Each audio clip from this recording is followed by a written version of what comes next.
اصل میں ایک واقعہ پیش آیا ہے. ترکی میں بادشاہ تھا خدائے بندہ. خدائے بندہ پکا حنفی اہل سنت والجماعت تھا.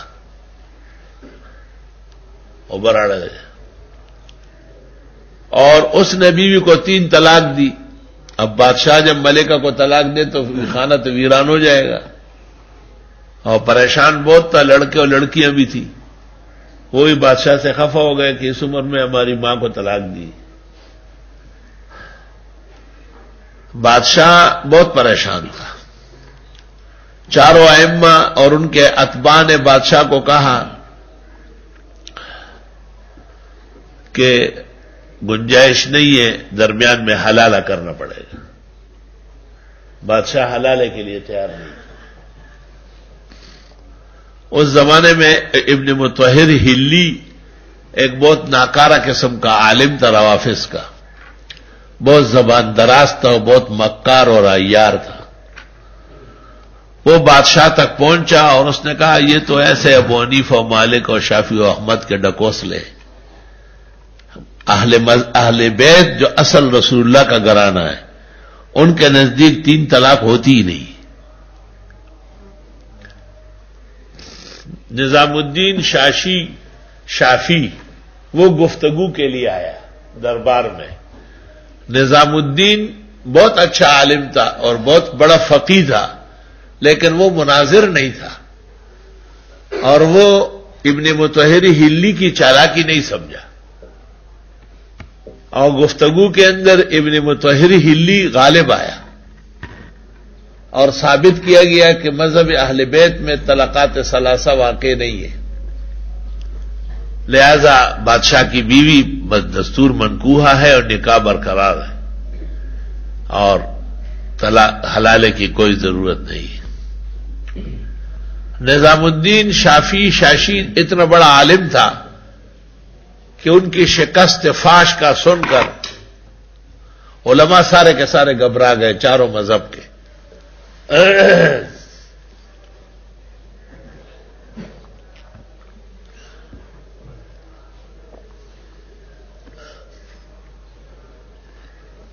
الحمدللہ.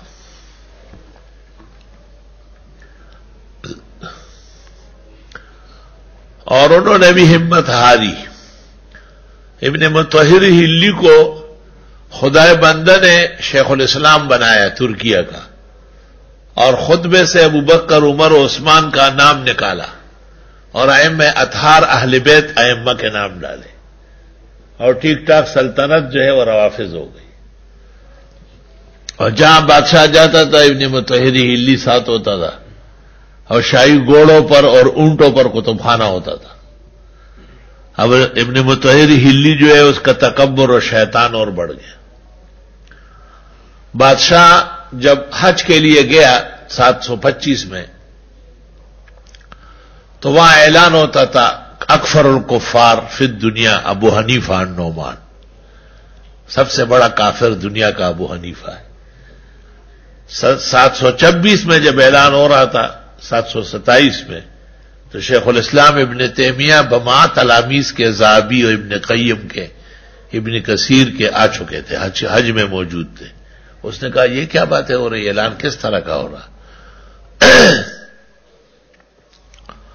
لوگوں نے کہا کہ وہ ابن مطہر ہلی ہے اور ترکیہ بادشاہ اس سے متاثر ہوا ہے اور واقعہ پورا سنایا. شیخ الاسلام نے کہا اس کو روکو، اس سے میں مناظرہ کرتا ہوں، اس سے میں سب کچھ بھلا دوں گا. چنانچہ مسجد خیف میں شیخ الاسلام کے شاگرد آئے اور ابن مطہر ہلی کو کہا کہ آپ امام ابو حنیفہ کو ایسا کہتے ہیں، ہمارے استاذ کہتے ہیں کہ وہ راس الاجتہاد والتقوی ہے، ان سے اختلاف اجتہاد میں ہو سکتا ہے لیکن کفر و اسلام کا نہیں ہے، لہذا آپ سے گفتگو کرنا چاہتے ہیں.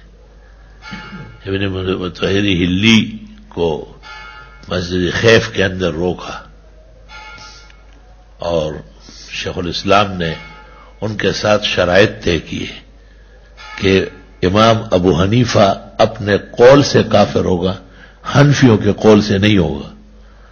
اور حنفی مذہب 3 چیزوں کا نام ہے، یا متون ہے، یا فتاوا ہے، یا ان کے معروف شاگردوں کے اقوال ہے. ابو یوسف محمد ظفر، اس کے علاوہ جو تم پیش کرو گے وہ حنفیت نہیں ہے، میں اس کو حنفیت نہیں مانوں گا.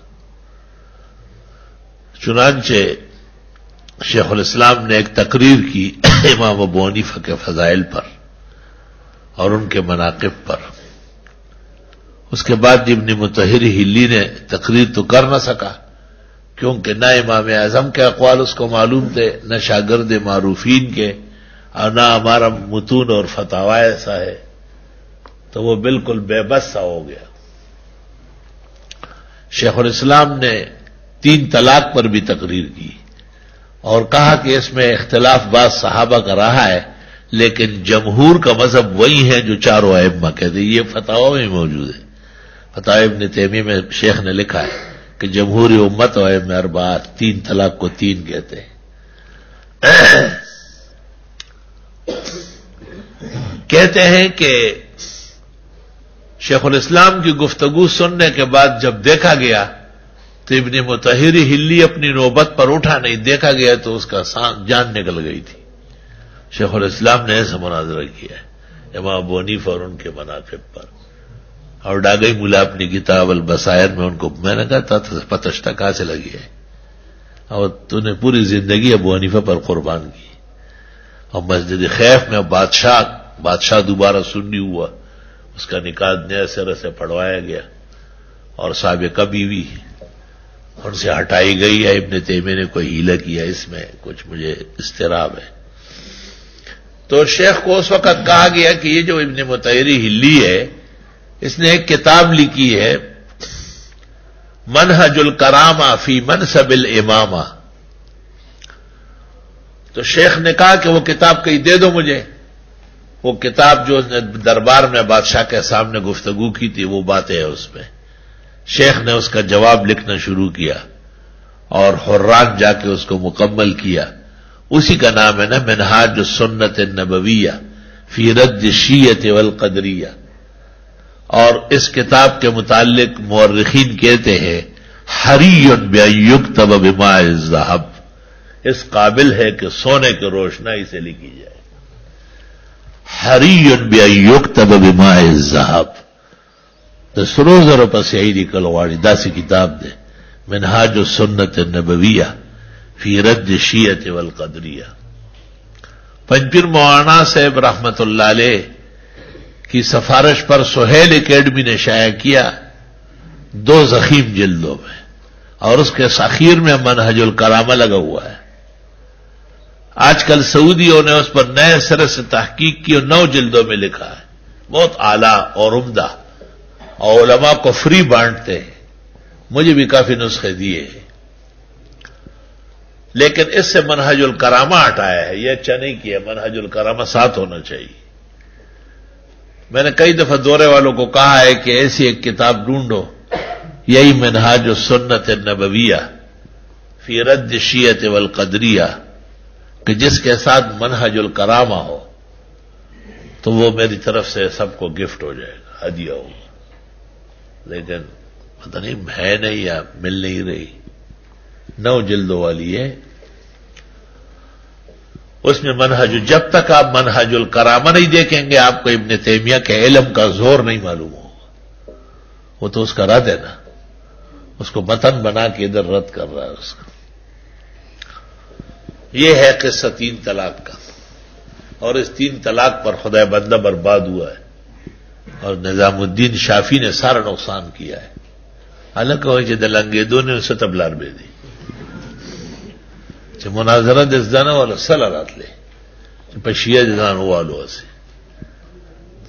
هغه بدمعاش د جهان ټول سلطنت ترکیه تس نس کو.